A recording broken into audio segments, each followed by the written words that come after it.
If you ask me, neither of these beers is wholly original. They're both pale imitations of my favorite beer, Bud Rock. Oh!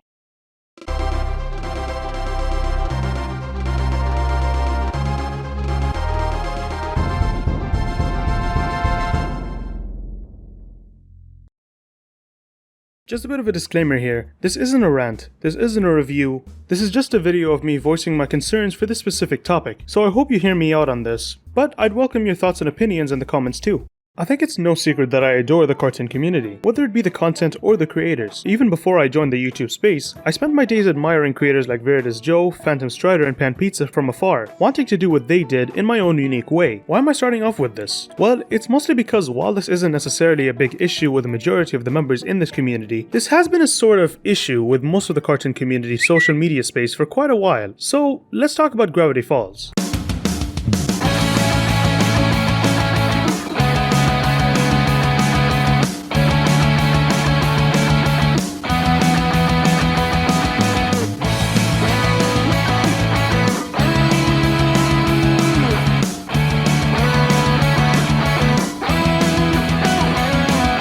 Pretty sure you all know what it is. One of Disney's greatest shows to date, spanning 2 seasons, cultivating one of the biggest followings to an animated series that's still alive to this day. It had a full TV run, shorts, comic continuations, and way too many pieces of merchandise to count. So it's safe to assume that this show was, and still is, pretty big. And me knowing how big of an impact it made didn't necessarily stop me from spewing my take and why this video exists. Believe it or not, this video has been in the back of my brain since November of last year. However, I didn't exactly have a plan for where I wanted to take this until this event occurred. On the 9th of August, while on a call with a few of my friends, I found this tweet announcing that it's been quote-unquote 2,000 days since Gravity Falls ended. Given how I just thought how obsessing over a series this way was just crazy, I decided to throw in my 2 cents and what I thought. Let's just say people weren't too happy with my statement. And no, I'm not sorry for what I did, since I believe that this does hold some truth. You see, viewer, in the recent years after the show has ended, there seems to have been a bit of a trend where if a new show pops up and follows a certain criteria, then it automatically falls under the category of a Gravity Falls clone, with the most common comment being, it's just a blank version of Gravity Falls, or it's a new version of Gravity Falls. And the criteria goes as the following. 1.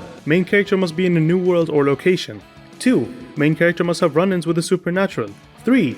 Show must be story focused. That's it. It may seem like I'm crazy, but this is genuinely the standard we're at, where if a show isn't 100% original or different with its concept, then it gets labeled as a clone of a Disney show that hasn't had any new episodes since 2016. And this is the effect that caused my tweet, and an effect I coined myself and like to call the Gravity Falls comparison stigma. Now you might be guessing why I think this is a bad thing. Well, it's mostly because of the fact that because the stigma still exists, newer shows are just carelessly slapped with this label, and it doesn't seem fair when they have legitimately unique stories that come from their respective creators. By attaching it with this comment, people could be potentially going into these shows with the mindset that they are exactly like Gravity Falls and nothing else. I know I did. Don't believe me? Well, look no further than Nick's own series, Welcome to the Wane. From the minute it premiered, YouTube videos being made on it had titles akin to Nick's Gravity Falls ripoff. While it's easy to make those assumptions, what got to me personally was the fact that this criticism was aimed at the show solely because it shared a few similarities with it, and all before it came out. People just saw the twins solving mysteries dynamic and supernatural elements happening in a different location, and found it easier to slap it with that good old label instead of seeing it for what it is. And what makes it worse is that this is one of the older victims of the stigma, and it's only continued with time.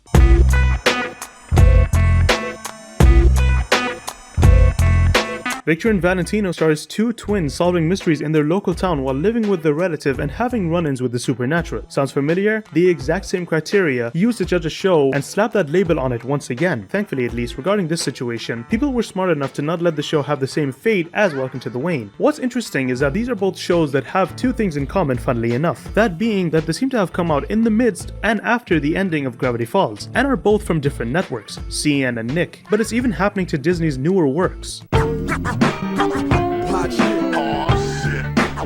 Before they even came to air on the network or on Disney+, DuckTales 2017, Owl House, and Amphibia quickly got slapped with the stigma, although one seems to have gotten it worse. Owl House, despite its charming cast and unique plot, seems to have a group of people still defending its attachment to said stigma, with the defense that the creator Dana Terrace is dating the creator of Gravity Falls, Alex Hirsch. And I bet you can see where the problem lies yourself, viewer. We currently have a scenario where this is apparently a valid reason for this stigma, and why I really hate that it exists. We're really putting new series that haven't even come out yet on a lower spectrum compared to a series that is literally, in the creator's own words, Twin Peaks meets The Simpsons. And because of it, this I feel will be a criticism for a very long time.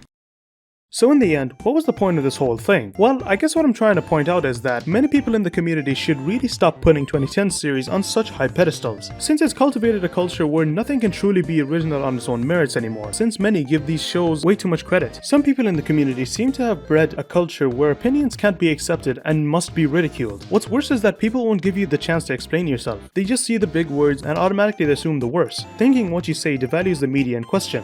So? It's just what I think.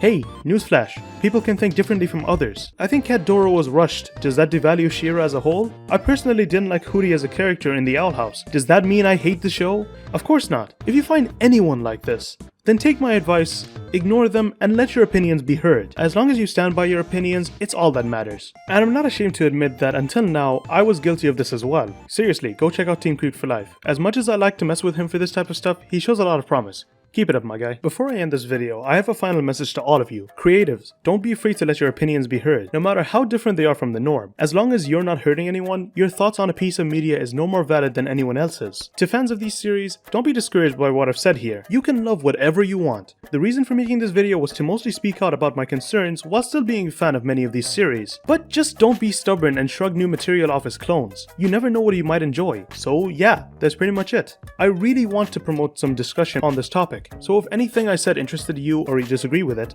let me know. Now if you'll excuse me, I'm off to make something for spooky month. See you then.